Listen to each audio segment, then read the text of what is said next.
Ekam IAS Academy. In this today's session, see, because of the heavy rains, most of the students have opted to see it online, and some of you have joined us offline. That's very good. See, in this session, in the next 1.5 hours, I'll try to concentrate on guiding each one of you present here and also watching us online, how to crack UPSC in the first attempt, right? See, what happens is, the journey of UPSC is such that a student takes minimum 6 months to understand what is the requirement of UPSC, right? So what I am trying to do in the next 1.5 to 2 hours is try to make you understand how you have to concise that 6 months of time that is required to understand UPSC in the minimum time possible, so that you can start your preparation from day one as per the demand of UPSC and not as per what somebody has told you about UPSC. So that is the essence of today's discussion. Okay, so without wasting much time, the first and foremost important dimension is understanding the timelines in UPSC. Most of the students, they believe that 6 months of coaching or 8 months of coaching for UPSC is enough. But believe you me, if you are a fresher without any exposure to subjects related to UPSC in your graduation, like most of you are BTech graduates, right? So that is how your exposure to life science subjects, your exposure to social science subjects is very, very weak, because UPSC is designed in such a fashion that the requirement is the awareness of these subjects only, like polity, history, economy, geography. These are all social subjects, social science subjects, right? So because that is the core dimension of your selection process in UPSC, it becomes extremely important for you to have a clear understanding of these core subjects, right? So if somebody who does not have these core subjects as their graduation subjects, it is felt that it will take minimum 15 to 18 months of time to prepare for UPSC. So now our effort should be to reduce this 15 to 18 months of time to 12 to 14 months. That should be our intention, that should be our aim, right? So what is the basic understanding?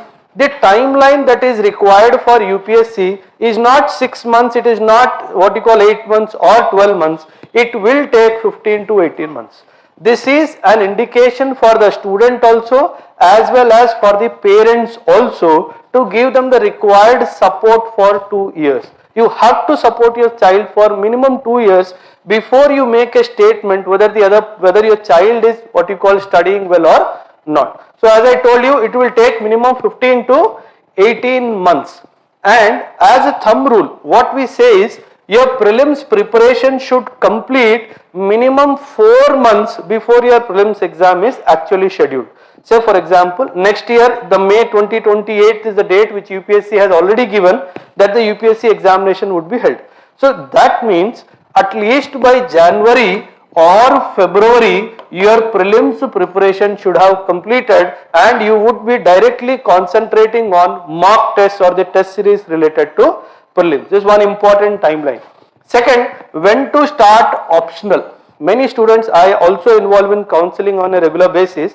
I generally see that there is a misconception amongst the students that the optional preparation can start after prelims, in the gap between prelims and mains. See, if you see 7 to 8 years before this, the gap between prelims and mains used to be generally 4 to 4.5 months time they used to give. Around 120 days was guaranteed. So if that was the case, probably starting an optional after prelims could have been made possible. But because now the gap between prelims and mains is narrowing, so your optional preparation should be complete much before your prelims preparation is complete. Why? Because if you do not complete your optional, even if you clear prelims without preparing for optional, believe you me, 100% you will fail in the mains. Why? Because you will start concentrating on the optional and you will not concentrate on the GS part after the prelims. So your optional should be over, again as a thumb rule, between 6 to 8 months before your prelims examination is scheduled. So if you are planning to write next year in the month of May the prelims examination, your optional should latest complete by December this year itself. If you piggyback your optional to next year, it will definitely have a negative effect on your prelims also, on your mains also next year. When to start CSAT preparation? See, over the years, ever since 2013, the prelims ka second paper, that is CSAT paper, it is becoming tougher and tougher. Many students whom I know who have mathematics as their core subjects in their career, what you call education field, are also failing in this subject. People who have done MTechs from IITs are also failing in this subject.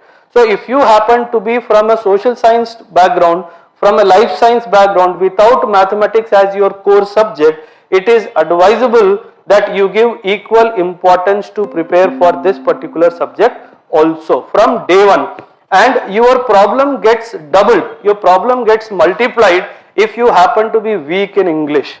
Why? Because the CSAT paper is a combination of reading comprehension and basic elementary mathematics. If you are from Telugu medium or have some what you call problem in comprehending the English language, that is when your problem gets what you call multiplied or doubled, because one side is mathematics, the second side is English. And believe you me, in the examination hall, 90% of the students fail in CSAT primarily because of panicking. You start panicking. The moment you start panicking, this stops working. The moment your mind stops working, the time is clicking, and you commit mistake even on the concepts or the what you call the dimensions which you are strong at. So that is how finally it results into a negative result, right? That's one important dimension. When to take test series? See, if you have not completed your foundational learning of minimum 60% of your syllabus, there is no point taking test series either of prelims or of mains. Because what happens is in UPSC, say if there is a question related to finance commission. Now this setting up of finance commission comes under the domain of polity. But however, the functioning of the finance commission or the net effect of the what you call the recommendations of the finance commission come under the purview of economics. So if you have not understood the dimensions of vertical integration of these two subjects, you will never be able to write a good answer in mains. So what I generally suggest is you start your test series. You can write regular weekly test, but as a test series model, you will jump into the subscription or going for any course only after completing minimum 55 to 60% of syllabus. Only after that you will open the test series module. Before that you should not open the test series module. What will happen is it will imbibe a negative mindset in you that you do not know anything despite you been studying for 6 to 8 months. Because there would be a high probability that majority of your syllabus is still pending in the foundational learning. And at this stage, if you go and subscribe for a test series, it will have a negative impact on your personality and your confidence level will start going lower and lower. So do not commit this mistake of going for a test series immediately. Okay?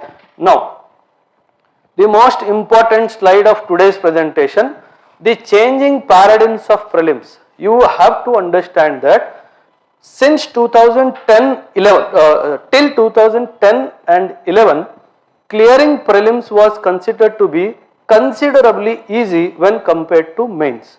This was the time when there was prelims, even in prelims you had optional subjects also. Just imagine, optional in prelims also, but it was considered to be easier. After 2012 and 13, the clearing of prelims has become more and more difficult. It means that the first stage itself, UPSC wants to filter out students who are not very serious in their preparation. So you have to understand why UPSC is bringing this change in the entire setup of UPSC examination. It does not want any non-serious student to clear the stage 1 also. And the mains part is becoming relatively easier than the prelims.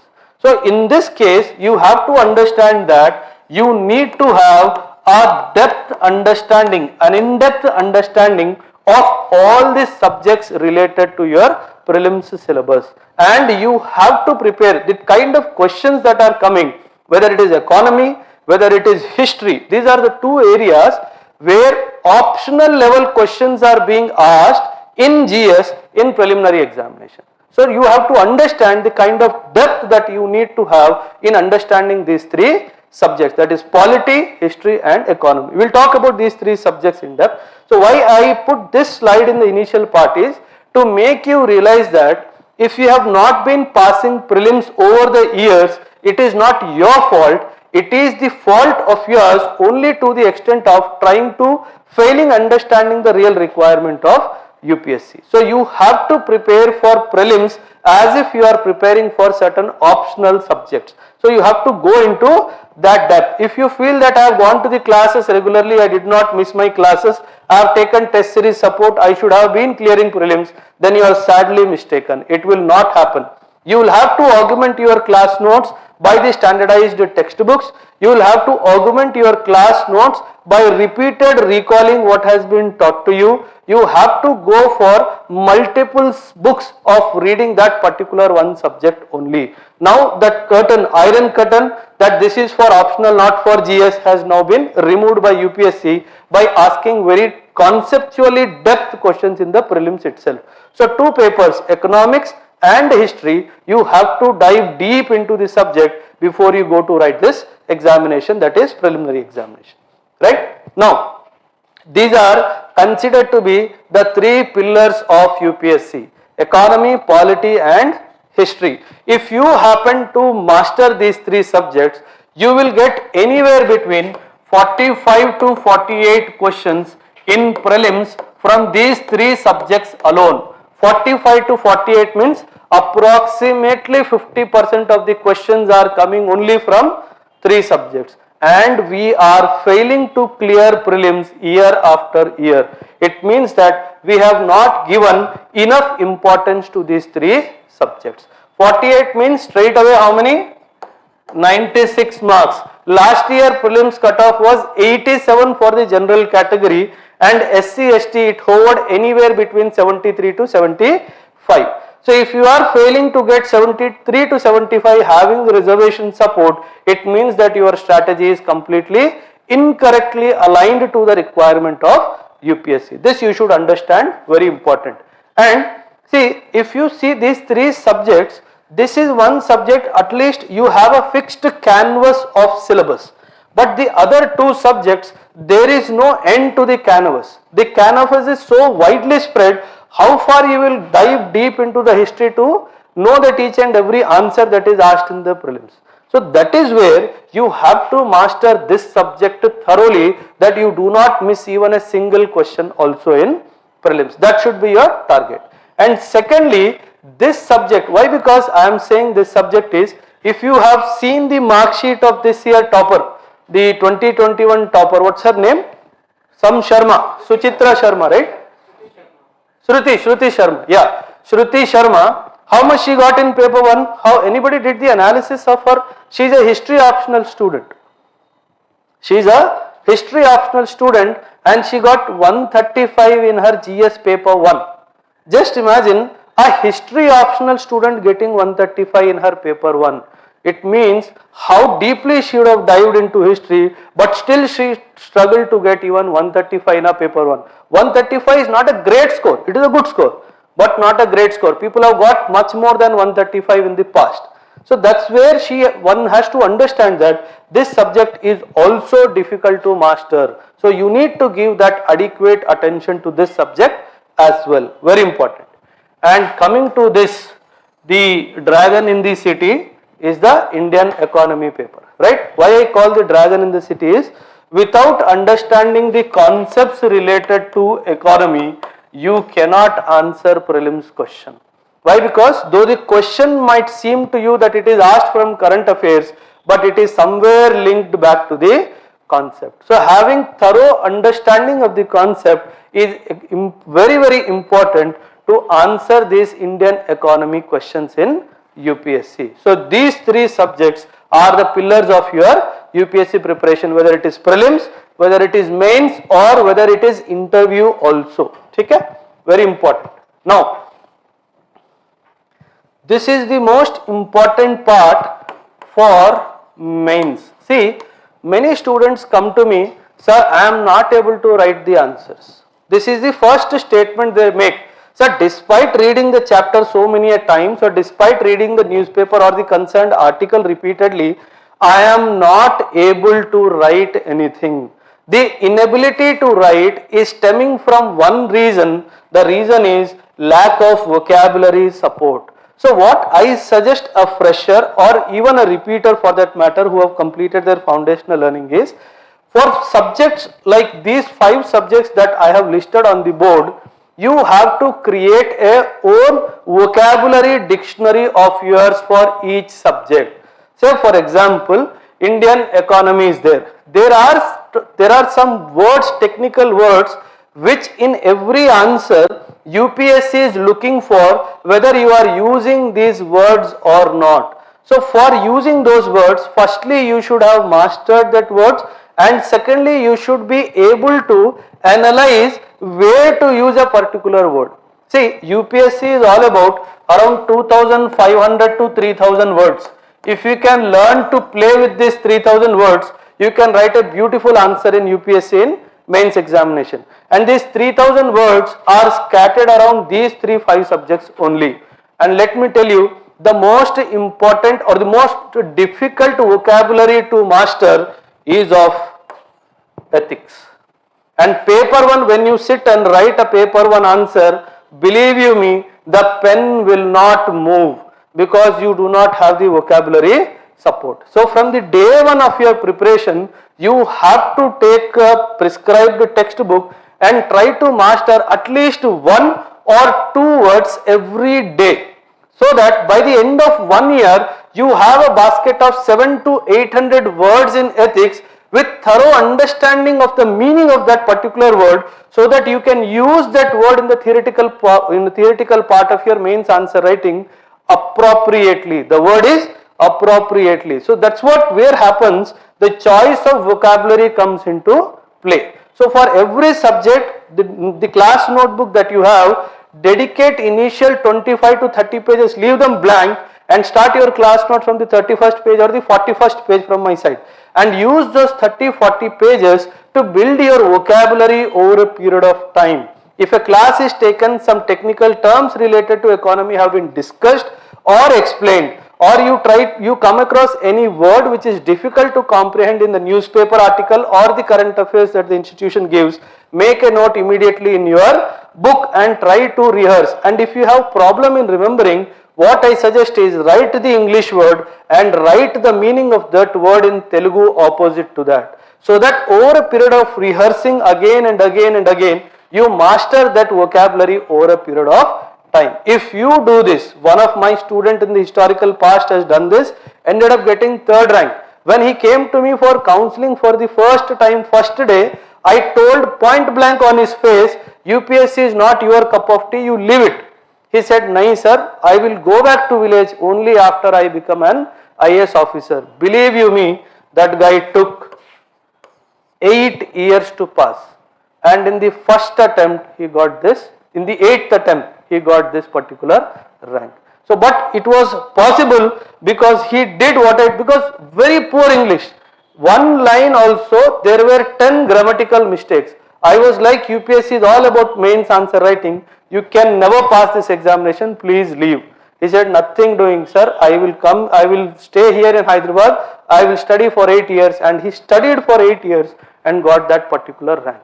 So I am very sure all of you would be much more better positioned than him, but the only thing that you need to ensure that you need to master this vocabulary. Very, very, very, very important. The reason why is, this has spoiled your vocabulary. This has spoiled your vocabulary. Why? Because the words that you use in writing exams in BTech are completely different than what you are writing in UPSC. So over a period of time, these are the 5 subjects you have to build your vocabulary base. Okay, very, very, and one more important dimension you have to understand, the vocabulary base of Indian economy cannot be used in internal security, because if you are writing an internal security answer, internal security comes under GS paper 3, and if that answer is filled with economic vocabulary, the invigilator will punish you for that. So that is where you have to understand how it is important to restrict that vocabulary. One more thing I will tell you.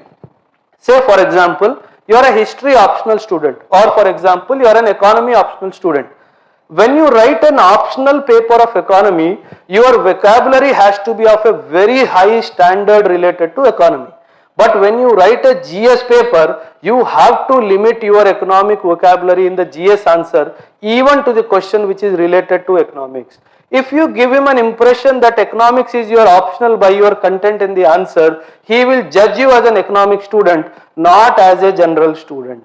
So there is a technique that you need to use to lower the choice of vocabulary words when you write a GS answer and up the vocabulary words when you write the optional answer. It has to be very intelligently done. Okay, that's very important. You have to remember that.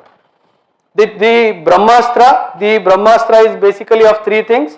One is the concept, the second is concept plus vertical integration, and lastly contemporary linkages. Most of the students lack this concept and vertical integration. They are good in the series sequentially arranging the events that have happened horizontally, but when it comes to vertical integration, nobody can master that. Say if I ask who were all the extremists in the Indian national movement, they will rattle out the names along with the years.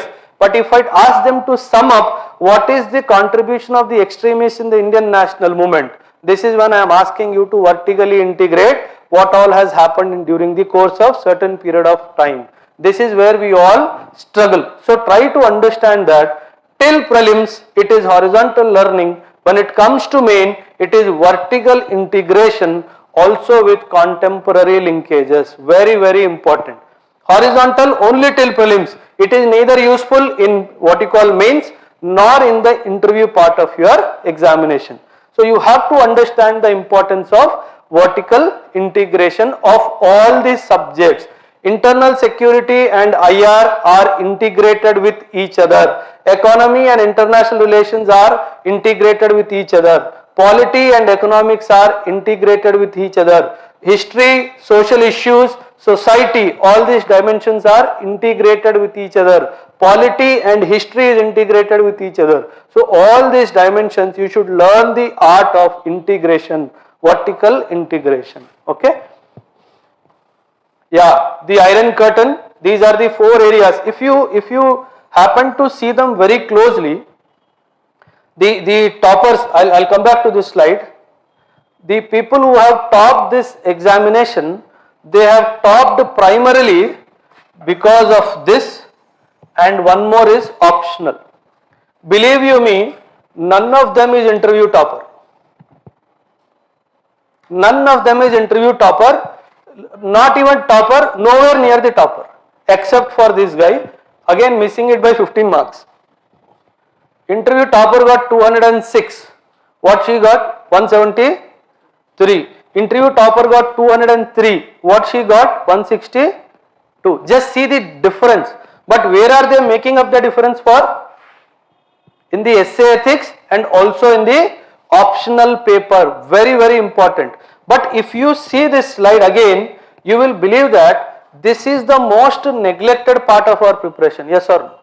You only concentrate on GS 1, 2 and 3. You die for history, you die for economy, you die for polity. But I am sure none of you would have, even if you are preparing for the last 2 years, none of you would have attempted even a single ethics question on your own.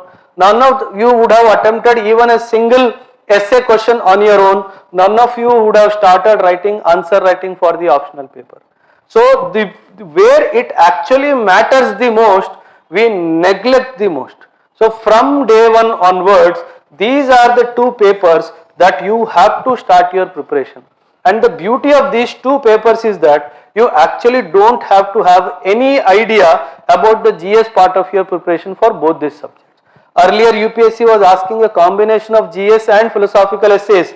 Last year they asked all the 8 essays from the philosophical point of view, and people started crying in the examination hall because they prepared Panchayat Raj, they prepared education, they prepared Gandhi, they prepared Ambedkar, but nothing came there from there, right? So you have to be ready with all eventualities in UPSC. See, every year UPSC will cheat the students in some or the other dimension.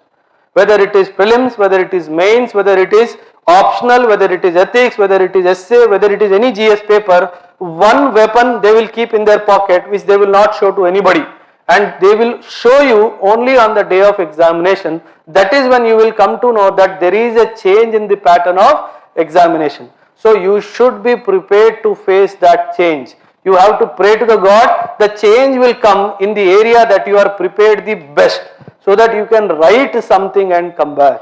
So UPSC is known for, that's the reason why UPSC is also called Unpredictable Service Commission also. So you have to be prepared for that dimension. Very, very important.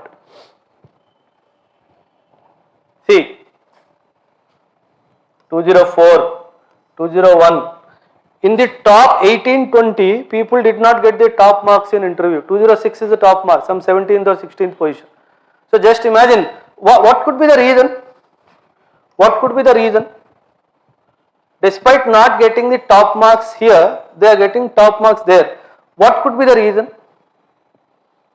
The reason is, personality test does not test your knowledge, it tests your personality for the post of a bureaucrat. Not necessarily if you are good with books that you will be good in your personality also.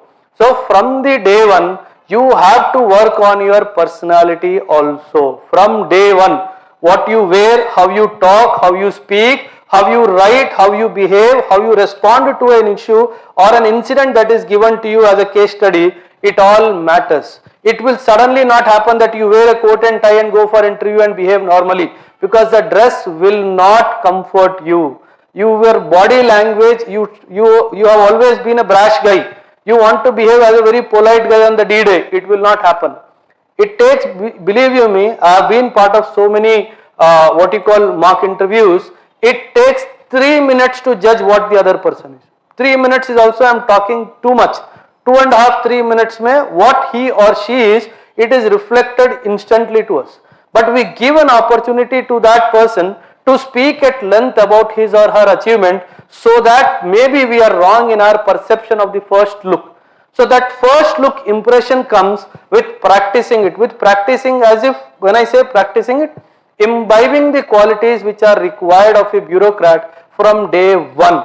So that you need to understand. It will not come by acting. If you act, you will fool yourself and you will fool the board also, and they are very intelligent. They will not allow themselves to get fooled by you. So that you need to bring a change in your personality from day one of your preparation. Very, very important.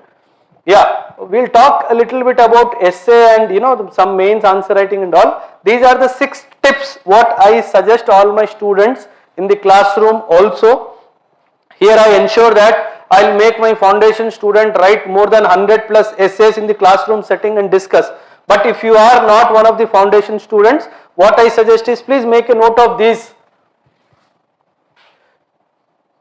What I suggest is, make a list out these 6 important aspects where you can give a facelift to your essay.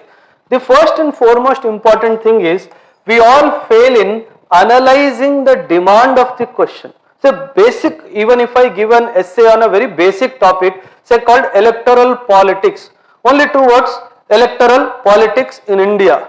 People write everything other than these 2 words. It means that they have failed to analyze what is the requirement of the essay. They will talk about entire process of election in India. They will talk about Election Commission of India. They will talk about so many other dimensions. I did not ask you the process. See, essay, you try to understand one dimension of essay. It is not meant to test your knowledge. Essay is not meant to test your knowledge. Please come out of this. In fact, the entire UPSC is not meant to test your knowledge.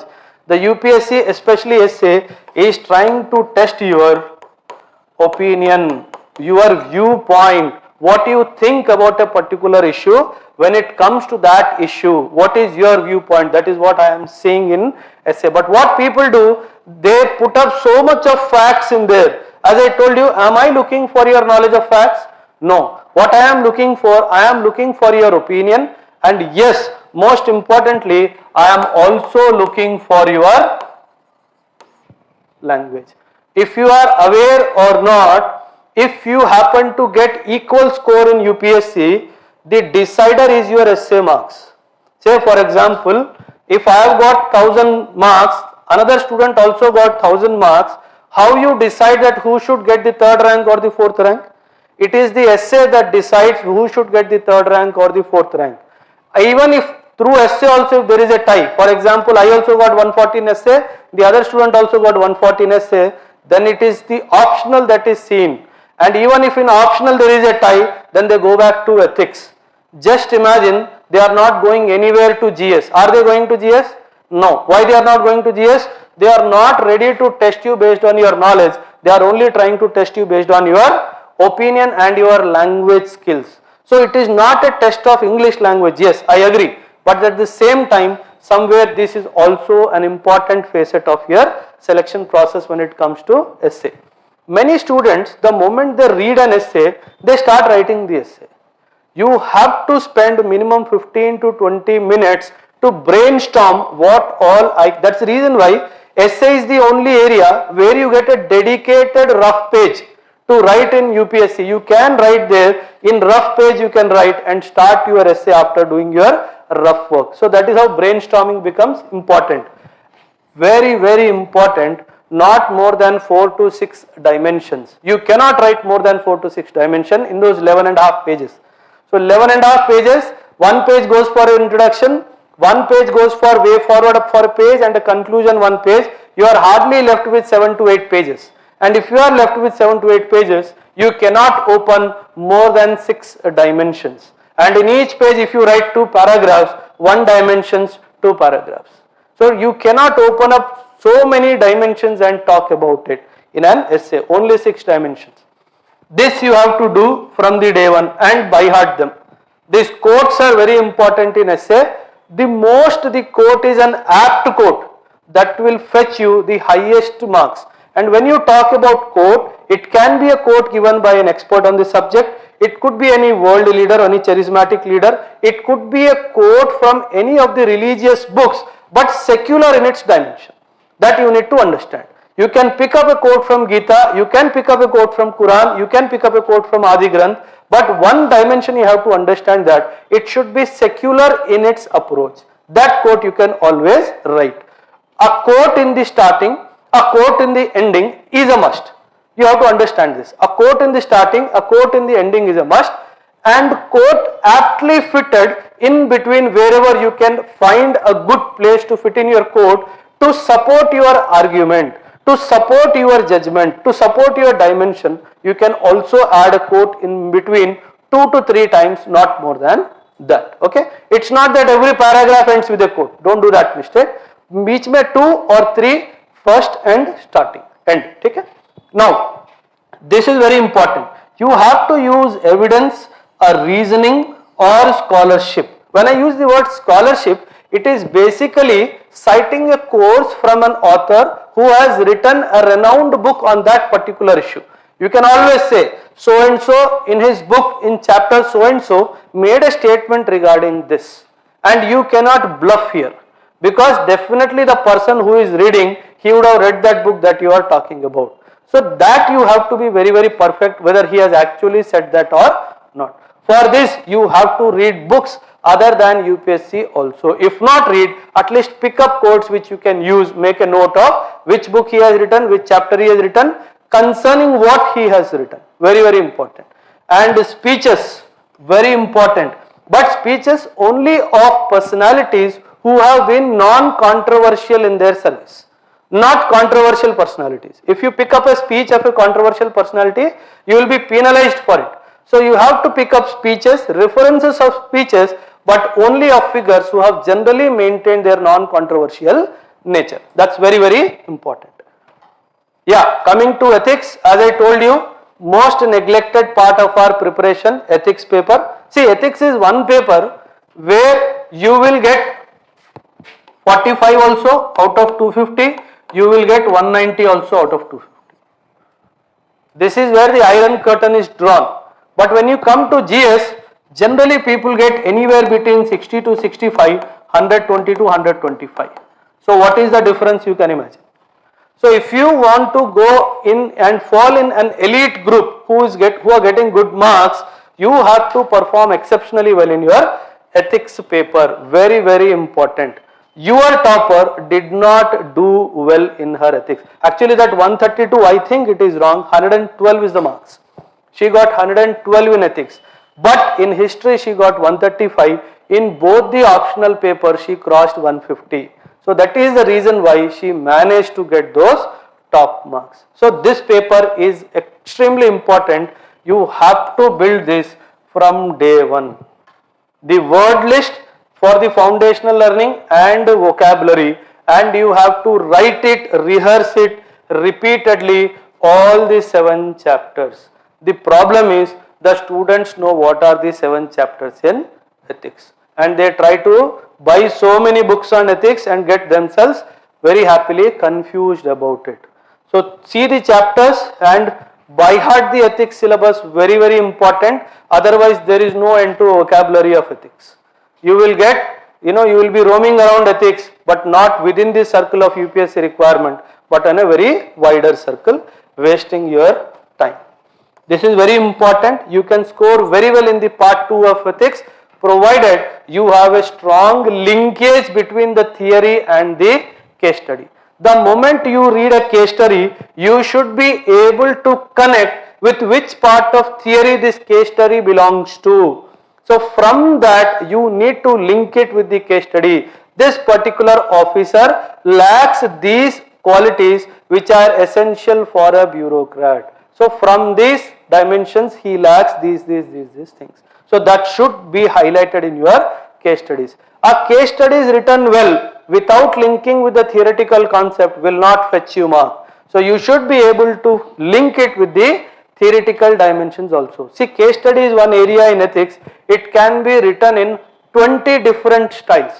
What style comes to you naturally, try to improvise upon that. Do not try to imbibe which is not your style, because you may not get a natural response in the examination hall. So whatever is your natural response to an ethics case study answer, try to only refine that and do not try to imbibe completely different style of writing, because it will eat up a lot of time of yours, right? And it will not give you that confidence in the examination hall. Very important.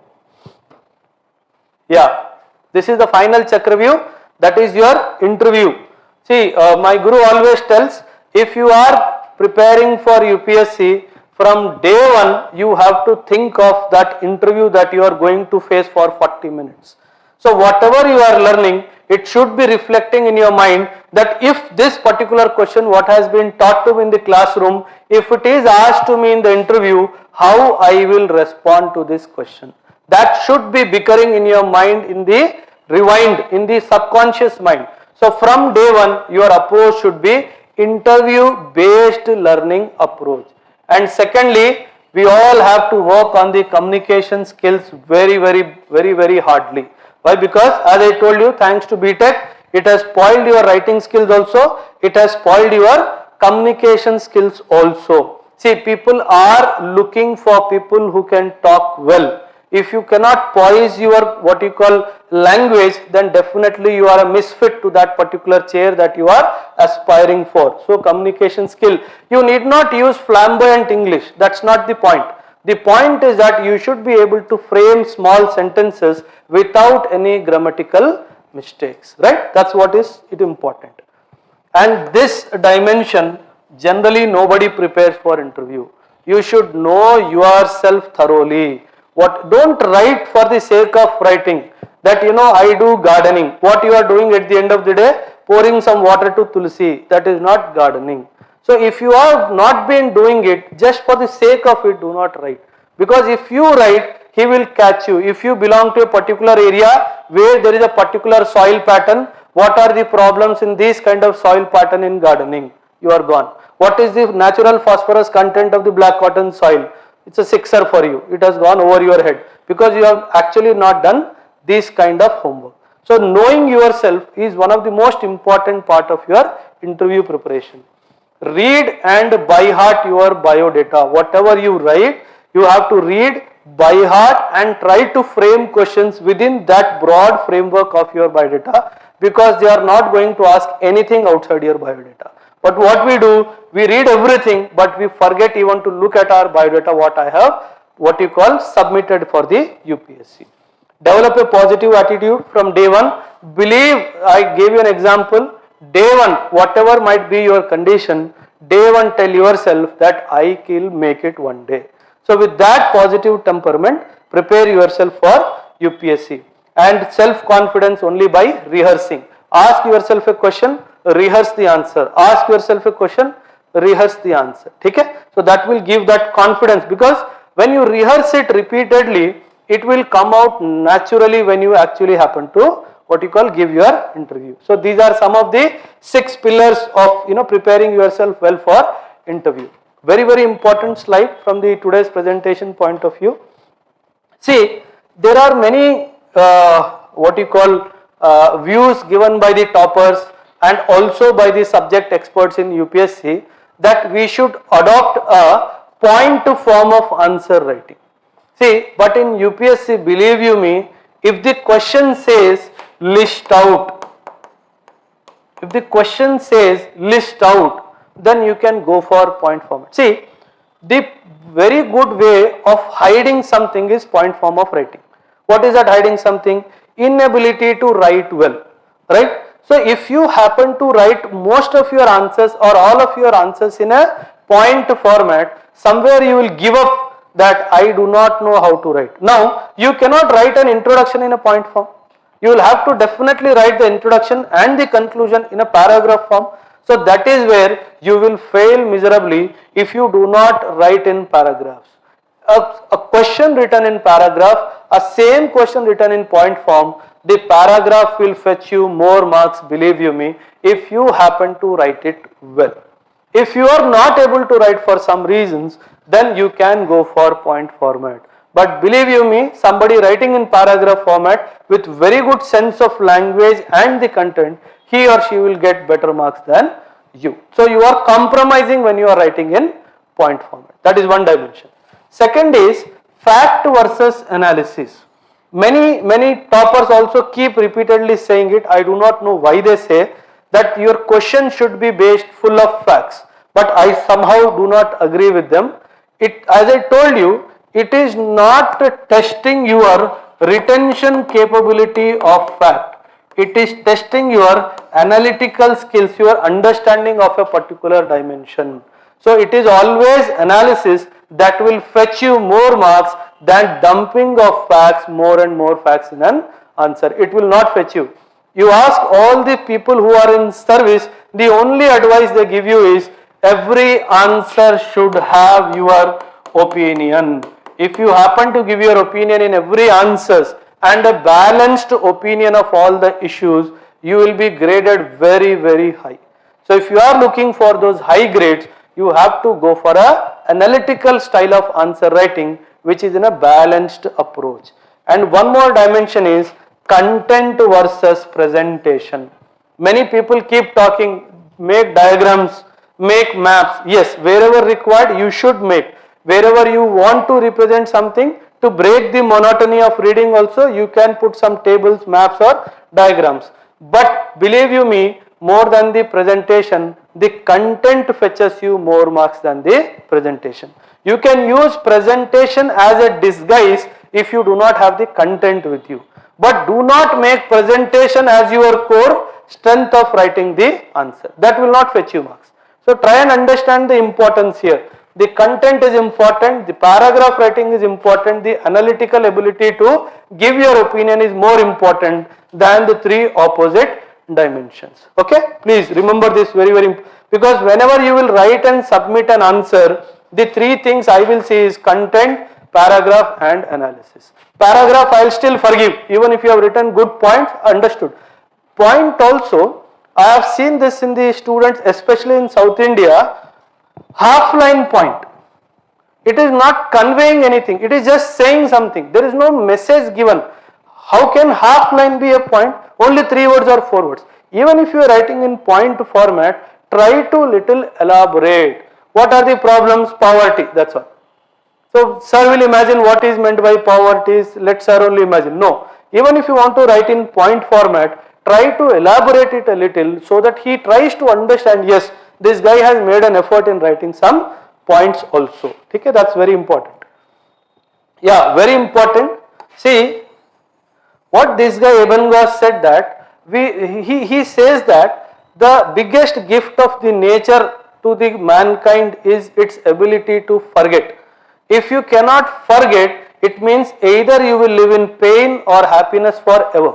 So your ability to forget is a divine blessing, but not in UPSC. Because in UPSC, what has been taught to you 2 years before, what you have studied 2 years before, also will be asked in the examination. So you should not be asking for forgiveness, forgetfulness from the God as a blessing while you are preparing for UPSC. So he says that over a period of time, with the passing of days, we happen to forget what we have read or listened by somebody. So what is the only way out? You have to repeat. You have to revise regularly.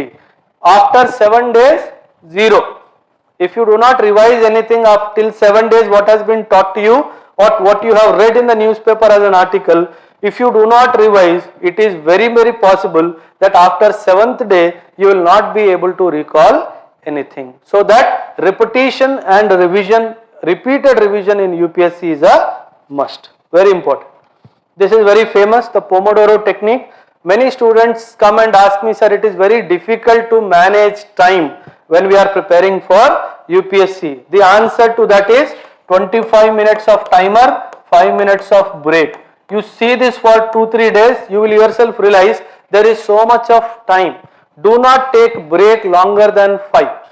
The longer break is after 4 sessions of 25 minutes, you can take a 15 minutes break. So 25 minutes of reading without any disturbance or without any discontinuity, reading in continuation, immediately the alarm rings, 5 minutes break.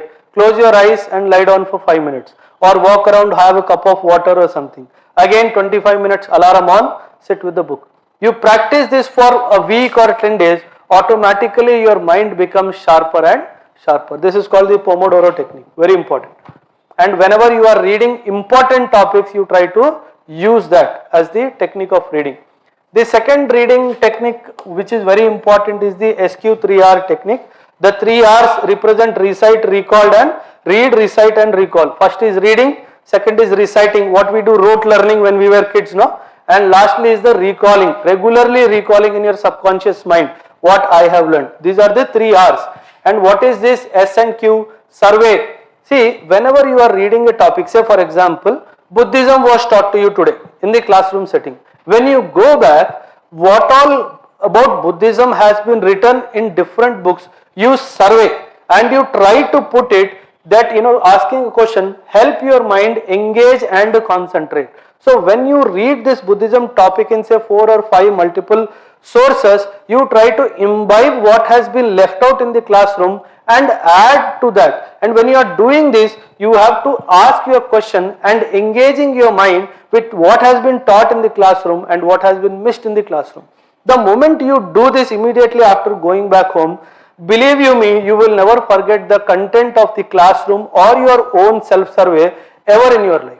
And the second revision of what you have done at home should be done within 72 hours, that is within 3 days. If you happen to do this, you will remember that particular topic for a longer time to come. Very important, right? So the SQR technique stands for the survey, question, read, recite and recall. So this you have to do, whatever you are studying, whether it is optional, whether it is ethics, whether it is essay, this SQ3R technique is very important. See, when you are reading there is something known as a question answer technique of reading.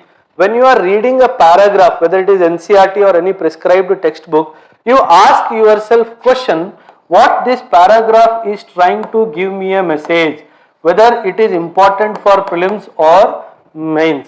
What can come in prelims or mains from this paragraph? A flower bracket, write P if it is important from the prelims perspective, P if it is important from mains perspective, M.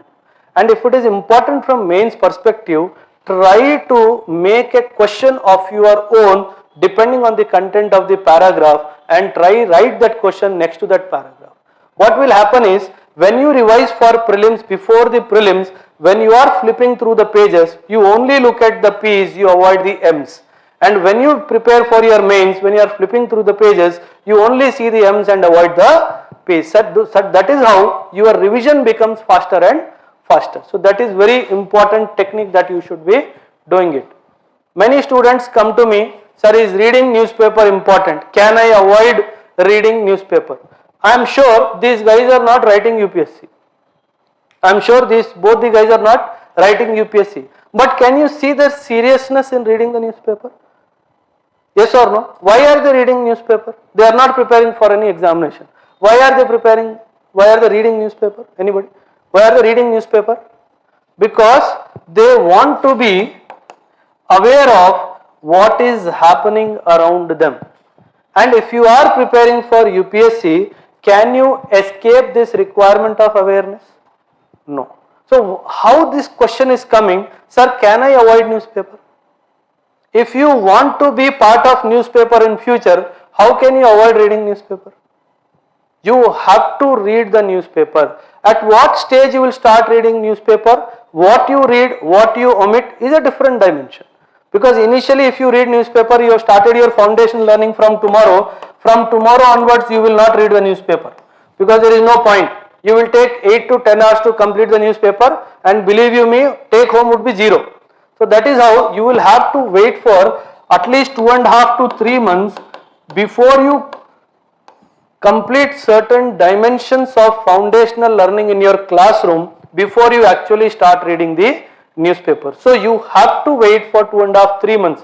So how to cover the current affairs of these 3 months? Whatever current affairs the institute is giving you, try to read through that. You can avoid the newspaper. What happens is, the current affairs that the institute gives you, the language or the tone of vocabulary is mellowed down and given to you, which is easier for you to comprehend. By the time you complete the basic lessons in the classroom, like basic economic terminology, basic polity dimension, basic internal security and IR, it makes your newspaper reading easier for you. So that is how after 3 months till you go for your interview, newspaper is a must for you. Very, very important. So there is no escape. A model, what you call a daily routine plan we have made. It is not sacrosanct. Everybody need not have the same what you call routine model plan. You can devise your own depending on when your class is there, what is your most comfortable time of learning, whether it is morning or whether it is late evenings. Depending on that, you can rechristine your routine plan as per your requirement. Whenever you come for your classes, you can meet your mentor and take his suggestion in making a routine plan for yourself. It will be made for you, don't worry. The head fake strategy. See, many students say that, sir, I am not writing in 2023, I am writing in 2024. But I am thinking, just for the sake of my understanding, let me write one. I know many students who have wasted their attempts like this belonging to general category. Now left with either only one attempt or 2 attempts. So instead of going to the examination hall and writing the examination, if you feel you are not prepared, it is advisable to, after the end of examination, download the paper, sit at home as if you are writing the examination and then judge yourself, instead of actually going to the examination and writing and wasting your attempt there. So it is advisable, if you feel you are not prepared, this is called the head faking strategy, that you sit at home but you prepare and write the examination as if you are actually writing the examination. But what happens is, under peer pressure, family pressure, you end up writing the examination. Why? Because the family members keep on coaxing you. It's been 1 year that you have been studying, why are you not writing the examination? So under that pressure we end up writing. That is a call left to you. You can only, this we have already covered, the read, recite and recall. Yeah, very important decision. See, the only choice UPSC gives is choosing an optional. It has not given choice anywhere, but it has given you choice only in one place, that is called your optional. And there are only 5 pillars of choosing an optional. The first and foremost is its past performance, how people are getting marks in this particular optional. The second is very, very important, what support it is giving in your GS. You saw the topper, no? History optional, paper 1, 135. If you are not an history optional student, you cannot even dream of getting 120 also in paper 1. Paper 1 you will maximum get 95 or 92 or 93, because the most toughest paper of all the papers in GS 1, 2, 3 and 4, if you do not have that complete understanding. Because she took an optional that supports her in her GS, so that's how she got 135 in paper 1. The second is availability of a good faculty. Next is the availability of good source material. Yesterday one student came for counseling. He said, sir, I want to take chemistry as my optional. I have done chemistry in my PG and I am planning to do my doctorate also in chemistry. I said, I extremely understand your love for chemistry. Have you seen the papers in the past of chemistry? He said, yes sir, I have seen. Are you able to understand the questions? He said, no sir. Then why do you want to stick to chemistry? So when you do not have good source material and faculty to support, I even asked him, is there any university faculty that can support you in your preparation? He said, sir, nobody has that understanding of chemistry, the kind of questions UPSC is asking. So in that case, there is a very big no for chemistry as an optional. And last but not the least is your interest in the subject. If you do not have interest in the subject, even though these 4 are there, you will not read that subject. So do not take optional because your roommate took a particular optional, or an elder who has guided you for UPSC has taken a particular optional, or somebody has got the top marks in a particular optional. So that interest element is also a very important decision maker when it comes to optional. Okay? The sources of study material, very very important. Do not forget this no matter what. The class notes are easiest to revise. You can always build up over your class notes very easily. This is one important dimension. The newspaper is another important dimension, and prescribed textbook. These are the 3 most important areas that you would be covering to prepare for your examination.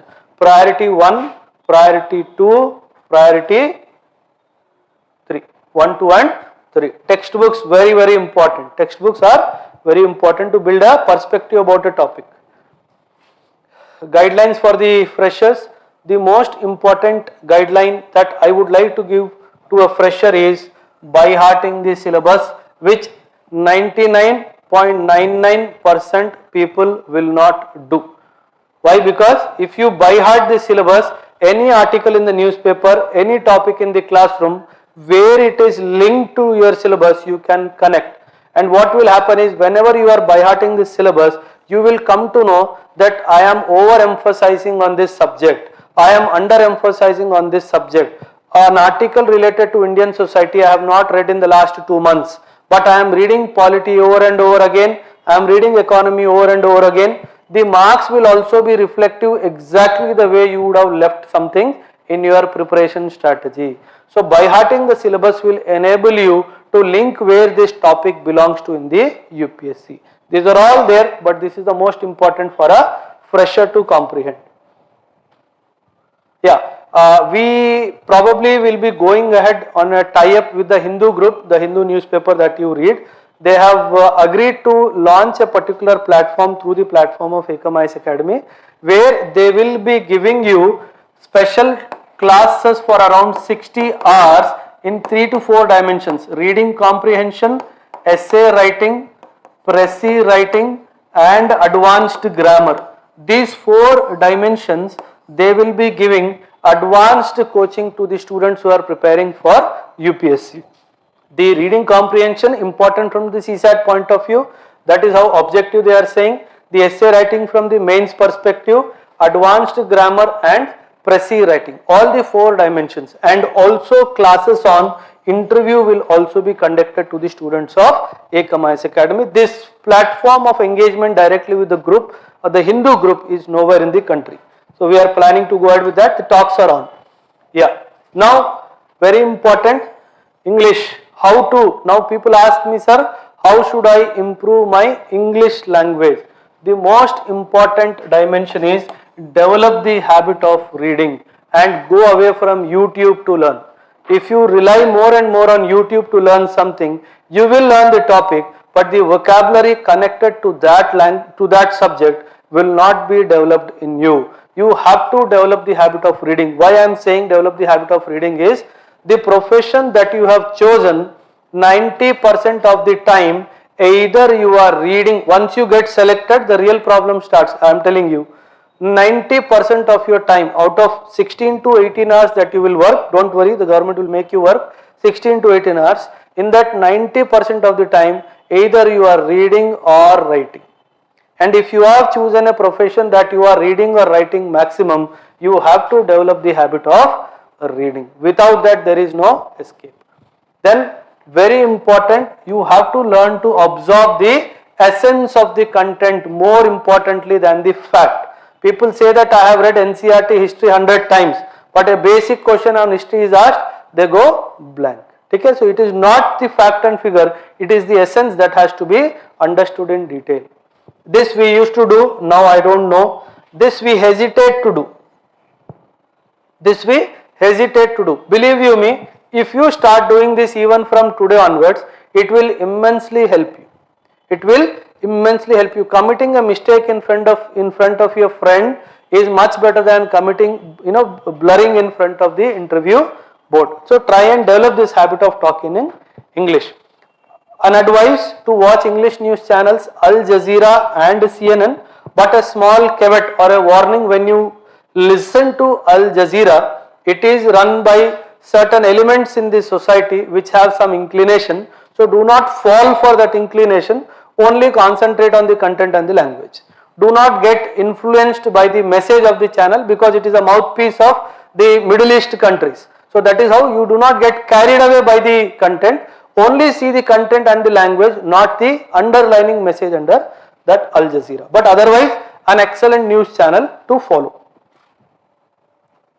Yeah, this is a list of faculties. This would be spoken to you at length when your personal counseling is done. So I will try to skip this entire thing. Yeah, very important slide. Couple of things. When you go to write your prelims examination, ask these 5 to 6 questions to yourself. If you get an answer no for even one question, I suggest do not write the prelims examination. Even one question, if you get an answer no, why? Because the end result will not be pleasing to you. That have I put in 12 to 15 months of dedicated effort in my preparation. When I am using this word 12 to 15 months, going to classes is not counted in this, because going to classes is not part of preparation all by itself. What you have done beyond the classroom learning is what decides whether you have actually prepared or not. Very, very important. Am I ready to give my mains today or not? On the day of prelims. This is happening on the day of prelims. So you ask your question. If they say after the end of prelims, chalo mains ka paper, start writing. So you should not be surprised, or you should not be saying that I am not ready to write, I have got another 90 days to prepare. If you get an answer like that, you should not be going to write the answer. Is all my mandatory foundational learning for the exam complete? Foundational learning does not mean only in a classroom setting. Even if you are preparing on your own, whether you have done foundational learning of all the subjects or not, you ask this question to yourself. Whether I have given special attention to these 3 idiots, optional, essay and ethics. If you have not given special attention to these 3 people, then you will not be going to write the prelims exam, because as such you will not do well in the mains examination. A minimum of 2 times of revision of the entire syllabus is completed or not, along with the swallowing of NCERTs. Very, very important. Believe you me, if you have not read NCERTs even today, even if you pass the examination, you have not understood the essence of UPSC. So that is how NCERTs are very, very important. Whether strategically covered current affairs of minimum 16 to 18 months. This is for keeping the prelims in perspective. When the prelims is in the May next year, January 2021, 2022, whether you have started your current affairs covering or not. Have I taken test series for prelims and mains or not? So these are some of the questions that you will ask yourself the day you go for writing your examination. A small slide, why Ekam IAS Academy as a choice of foundational learning. We have written this. Most important dimension that I would like to harp upon is the mentorship. See, most of the students feel that attending the class regularly without skipping any classes is enough for preparation for UPSC, but believe you me, without the hand holding of a mentor, the attending of classes is, I would not want to use the word, but I am forced to use the word, it is meaningless. Because the meaning to a class, the importance to a topic that has been taught to you on that particular day is emphasized by the mentor in your personal counselings with him. So that is why having a mentor from day one of your preparation is a must strategy for each and every student preparing for UPSC. Okay? Always bear in mind that your own resolution to succeed is more important than any other thing. Very, very important statement. If you want to do it in the first attempt, you have to do it right. If you do it right, you will be able to easily make it in the first attempt. Again, I am telling you, first attempt does not mean first year of your preparation.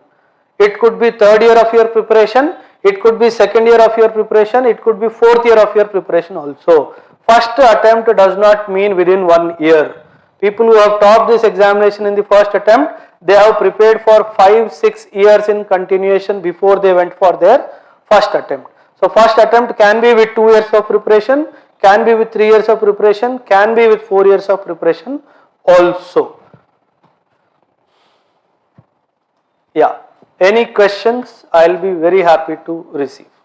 Anybody wants to ask anything? I will be more than happy to answer. Anyone? Anyone? Ask, no problem.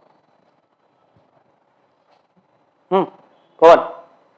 Anybody? क्या बात है? Either the session was very good or everything went over the head. Huh? If there are no questions.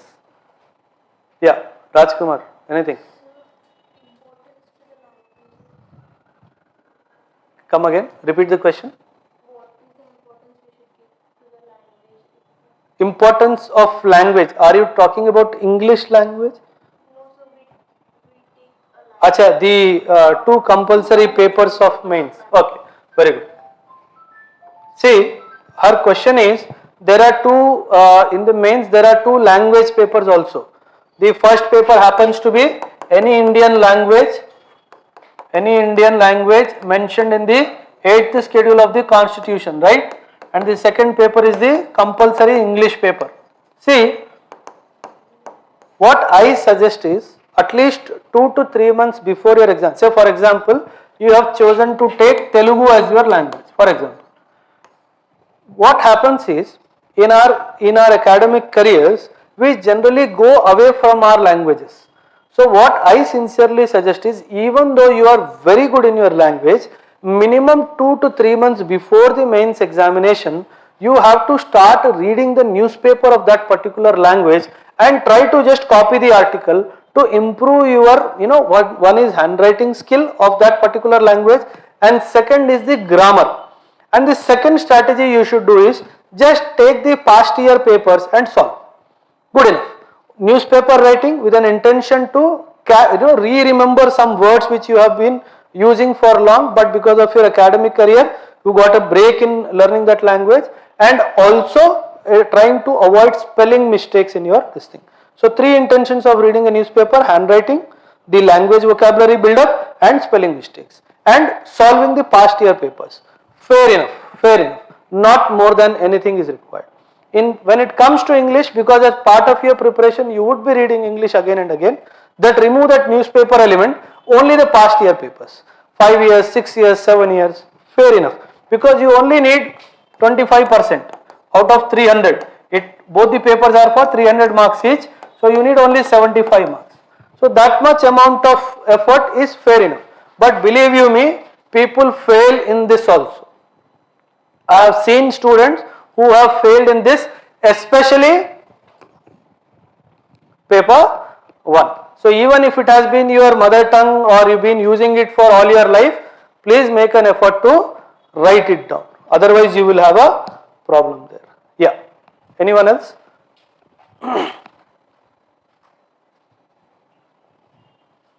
Yeah, there is a question in online by Ashok. Sir, could you please provide good source to do the mains answer writing? See, he is asking for a good source in mains answer writing. See, one platform of mentorship that we provide on the platform of the Ekam IAS Academy, this is primarily aimed at giving you a detailed preparation for mains answer writing. What I suggest is, because it is 4 to 5 minutes of lecture, I will not give here. Whosoever has asked this question, I suggest you give us a call on the institute's number. They will connect me. They will connect you to me. I will explain in detail how the mentorship program runs and what are the advantages of this mentorship program. If you are preparing seriously for UPSC, this mains answer writing through the mentorship platform will immensely benefit you. Immensely benefit you. Yeah. Anyone else? The rightist, the leftist, the center. No questions? No questions? Yeah.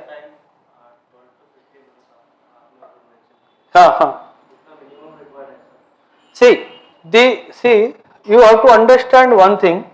There is no fixed template of timing in UPSC. There is no fixed template.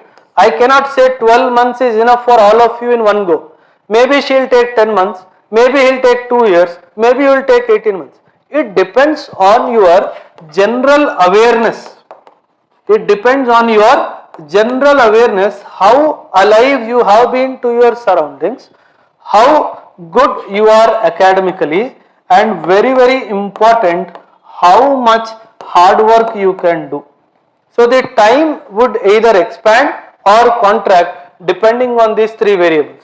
Your general awareness levels, your what you call the ability to academically strength, your academic strength, and lastly how long you are able to stretch yourself when it comes to hard work. These three variables will decide whether it will take 12 months, 15 months, 18 months, 24 months or 36 months. All these three. With this and this can be improved. Both. See, UPSC is one examination where people with 55% marks in graduation, they score much better than people with 90 plus marks in graduation. Primarily because the hard work variation differs. So you have to understand that dimension. Even if you have got 50 plus percentage in your graduation, don't belittle okay, this is a tough examination. Historically it has been proven that people with higher percentages in their career graph, academic career graph, they have underperformed than the others. So it does not make a difference. Hard work is the underlying factor in UPSC at least. Yeah. Anyone else? That's all? Chalo. With that we close our session. Thank you very much for joining us. The students who have come online and all the students who have come offline. Thank you very much. Jai Hind.